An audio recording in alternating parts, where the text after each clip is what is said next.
오늘 함께 생각할 말씀은 요한복음 6장 30절에서 40절 말씀입니다. 요한복음 6장 30절에서 40절 말씀입니다.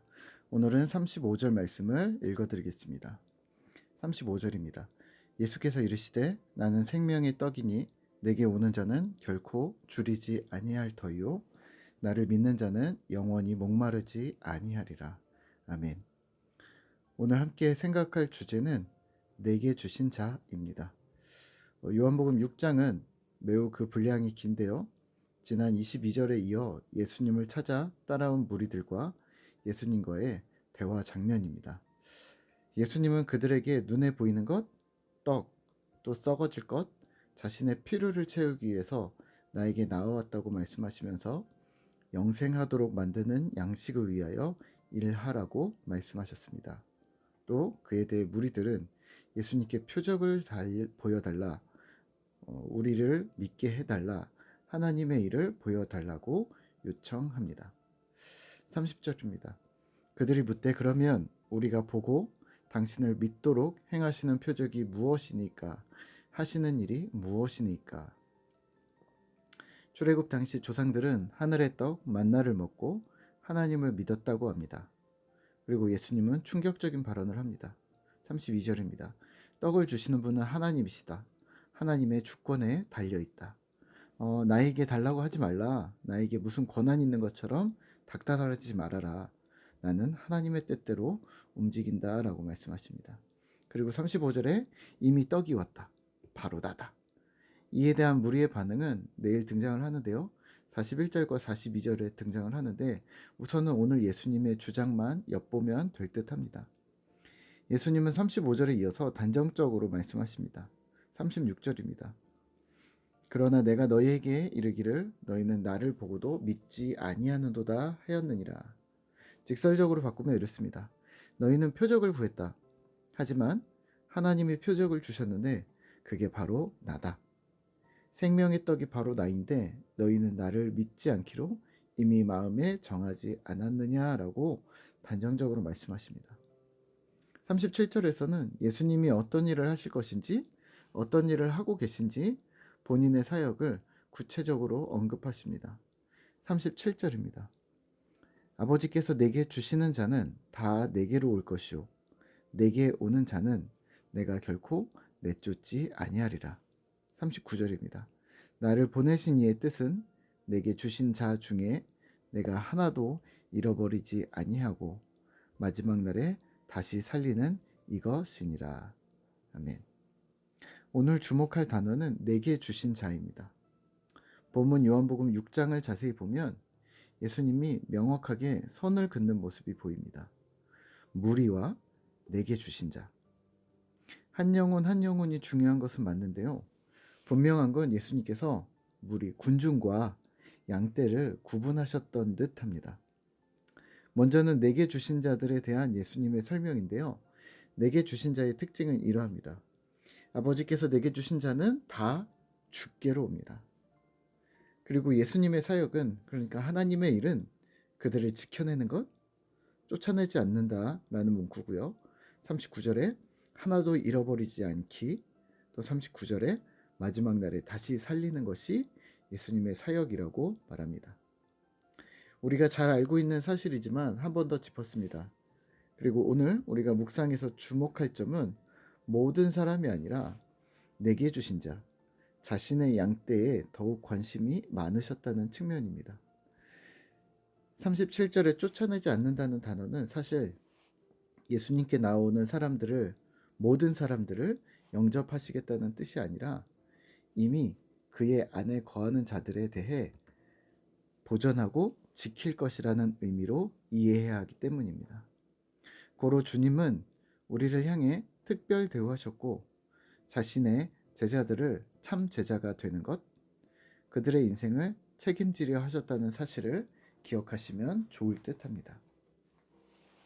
사실 양떼냐 모든 사람이냐를 선을 긋는 것은 기독교는 아니라고 생각하실 수도 있고 불편한 마음이 드실 수도 있는데 과연 그럴까요? 애매한 것을 정해드리도록 하죠. 한 영혼을 사랑해야 한다는 말을 우리는 하는데 그 한 영혼의 초점은 모든 사람을 향하지 않는다는 것입니다. 디모데전서 2장 4절입니다. 하나님은 분명히 모든 사람이 구원을 얻으며 하나님을 아는 지식에 이르기를 원하십니다. 하지만 하나님은 선택된 하나님의 백성들이 하나님께로 올 것을 말합니다. 39절입니다. 나를 보내신 이의 뜻은 내게 주신 자 중에 내가 하나도 잃어버리지 아니하고 마지막 날에 다시 살리는 이것이니라. 아멘. 그렇다면 우리는 모든 영혼을 사랑하시는, 온 세상을 사랑하시는 창조주 하나님을 기억하시면서 또 자신에게 속한, 자신과 연합한 자신의 백성들을 찾으시는 하나님을 기억하셔야 합니다. 우리의 고민은 이렇습니다. 이게 과연 조화가 가능한 것인가?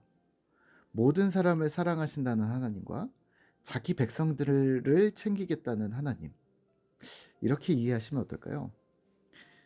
가정을 잘 돌보는 아빠가 아빠의 친구나 이웃들, 같은 주위 사람들을 잘 챙기는 사람들이 있습니다. 하지만 선이 있는 거죠. 우리 아빠한테 옆집 아이가 생일을 챙겨달라고 할 수도 있을 수는 있겠죠.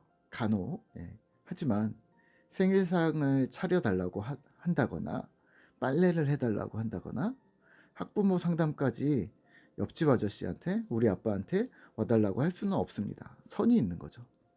아무리 좋은 아빠, 아무리 좋은 어떤 사람이라 하더라도 가족을 넘어설 수 없는 선이 있는 거죠. 오늘 하나님을 이렇게 기억해 주셔야 합니다.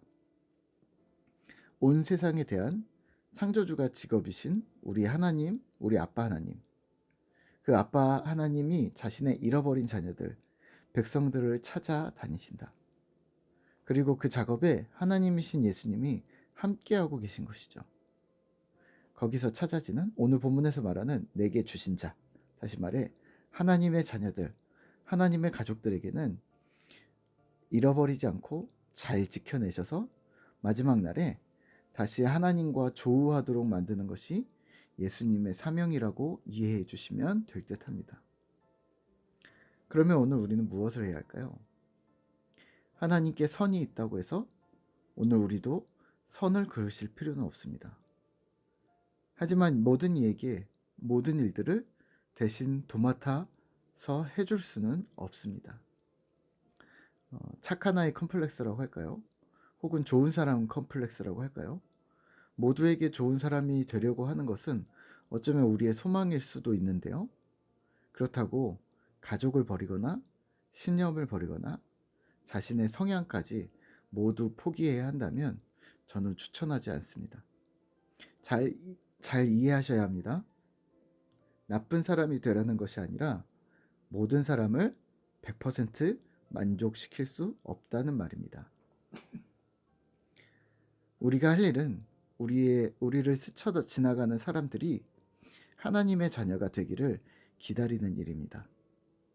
우리의 수고로 하나님의 자녀가 되는 것이 아니라 하나님의 자녀가 된 사람들이 우리 곁에 머무른다는 사실을 기억하시면 좋을 듯한데요.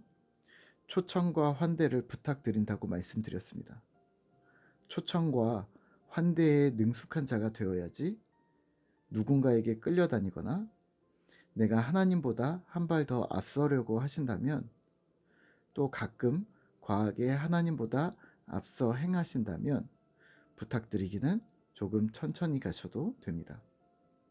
우리가 가족이라는 말, 우리가 공동체라는 말은 빠르게 많은 사람들이 움직이겠다는 말이 아니라 소수가 발을 맞춰 천천히 움직이겠다는 말이기 때문입니다.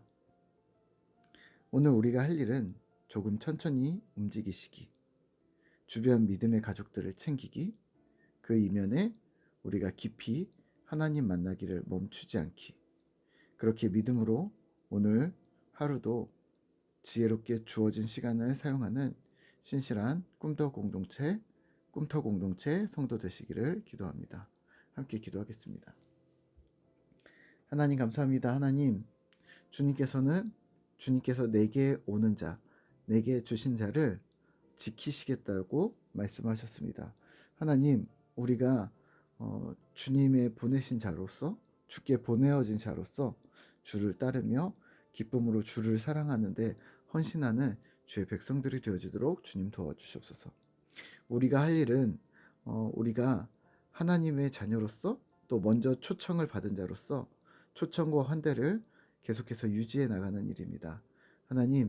하나님보다 앞서지 않게 하시고, 하나님보다 먼저 움직이지 아니하게 하시고, 하나님과 함께 발을 맞추어 우리 공동체가 함께 움직여지는 귀한 주의 백성들이 되어지도록 우리를 붙들어 주시옵소서.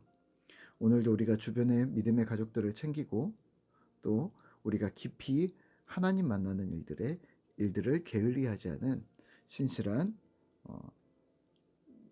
꿈터 공동체 되도록 주님 붙들어 주시옵소서. 오늘도 주께서 우리 가운데 함께 하시기를 소망합니다. 예수님의 이름으로 기도드립니다. 아멘.